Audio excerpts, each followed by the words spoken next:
ने एक लेटर दिया था भारत निर्वाचन आयोग को और आपने चुनाव वोटिंग की तिथि बढ़ाने की मांग की थी।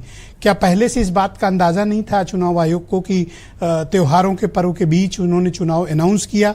और दूसरा इसी में सवाल निहित है कि क्या यही नारा पार्टी का कोर इशू है, बटेंगे तो कटेंगे? हाँ ब्रिजेश जी, चुनाव आयोग के द्वारा पूर्व में भी कई बार राजनीतिक दलों के अनुरोध पर तिथियों में परिवर्तन किया गया है। देखिए, पंजाब में कांग्रेस ने भी जो है तिथि बढ़ाने की मांग की थी, क्योंकि प्रकाश पर्व कार्तिक पूर्णिमा के दिन ही पड़ता है। प्रकाश पर्व, गुरु पर्व की जो हम बात करते हैं पंजाब में, चुनाव में पंजाब में भी तिथि बढ़ा दी गई है। उत्तर प्रदेश के अंदर गंगा स्नान बहुत लोग जानते हैं और कार्तिक पूर्णिमा का स्नान बहुत महत्वपूर्ण होता है, जहां पर लोग दो तीन दिन पहले से जाकर के वहां पे कल्पवास करते हैं और स्नान करके फिर अपने घरों को लौटते हैं और उसी दिन तिथि पड़ रही है 15 तारीख को ही। तो पार्टी ने अनुरोध किया था, और जिनको अपनी संस्कृति और संस्कार और सनातन का विरोध करते रहना है, उनको कार्तिक पूर्णिमा, गंगा स्नान और गुरु पर्व से क्या लेना देना है। इसलिए श्रीमान अखिलेश यादव जी का हमें आज दर्द छलका। अगर उनकी इतनी तैयारी है और उनके पक्ष में अगर वोटर लामबंद है, तो क्या कारण है कि अखिलेश यादव जी को ट्वीट करना पड़ गया कि उनको दर्द हो गया? अरे आप राजनेता हैं, राजनीतिक पार्टी है आपकी, आपका अपना एक बेस है, आप चुनाव से क्यों डर रहे हैं? 5 दिन बाद बढ़े या 10 दिन पहले हो जाए, जब आपके पास कुव्वत है तो आइए लड़िए। हम आपको जमीन दिखाएंगे इस बार, क्योंकि झूठ का आवरण अब हट चुका है। जनता जान चुकी है ये ठगने वाले लोग हैं, ये आरक्षण के नाम पे भी ठग रहे थे और इन्होंने जनता को एक गुमराह करने का प्रयास किया। और रही बात, जहां तक कि आपने नारे की बात कही है, नारा तो ये भी है, हमने कहा है कि एक हैं तो सेफ है। नारा तो ये भी हमने कहा है कि एक हैं तो क्या कहते हैं कि आप नेक रहेंगे। तो बटेंगे तो कटेंगे, हम उसका उदाहरण देख चुके हैं कि भारत का विभाजन किस लिए हुआ था, किन कारणों के आधार पे हुआ था। और जहां तक समाजवादी पार्टी की बात है, समाजवादी पार्टी का तो मूल सिद्धांत है कि मुस्लिम तुष्टीकरण।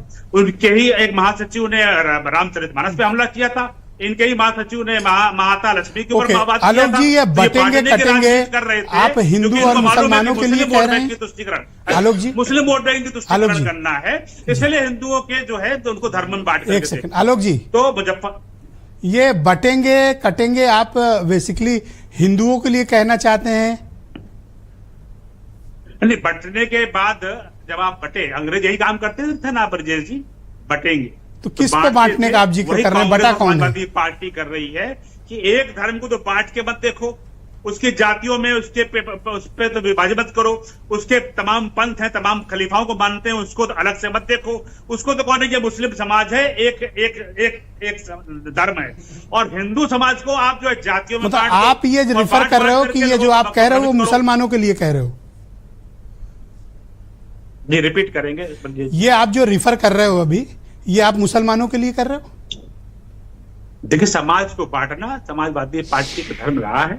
मुजफ्फरनगर दंगा अगर समाजवादी पार्टी ने बांट के नहीं देखा होता तो नहीं होता, इतने लोग नहीं मारे गए होते। क्योंकि उन्होंने एक तुष्टीकरण की नीति के कारण एक पक्ष में खड़े हुए, इसलिए इतना बड़ा दंगा हुआ, 70 लोग तो मैंने प्रारंभिक में एक सवाल किया था आपसे आलोक जी कि यही कोर इशू होगा बीजेपी के लिए, ये नारा?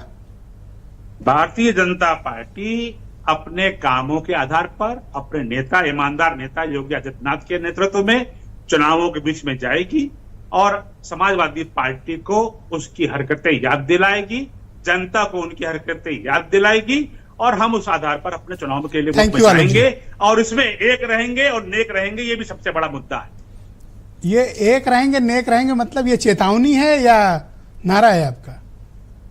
ये मुद्दा है, क्योंकि जैसे मुजफ्फरनगर दंगा की बात हुई, बनारस संकट मोचन में आतंकवादियों के मुकदमे छोड़ने की बात हुई, तो ये किस तबके को समाजवादी पार्टी सेव करना चाह रही है, किसको बढ़ावा देना चाह रही है, किसको जो है आप नाम लेके अगर रिफर कर सकते हैं तो थोड़ा डिबेट आसान होगी। चाह रही है तो पीडीए का मतलब है परिवारवाद, दंगाई और अपराधी। इसका ये अनुसरण थैंक यू, बहुत शुक्रिया। और इसकी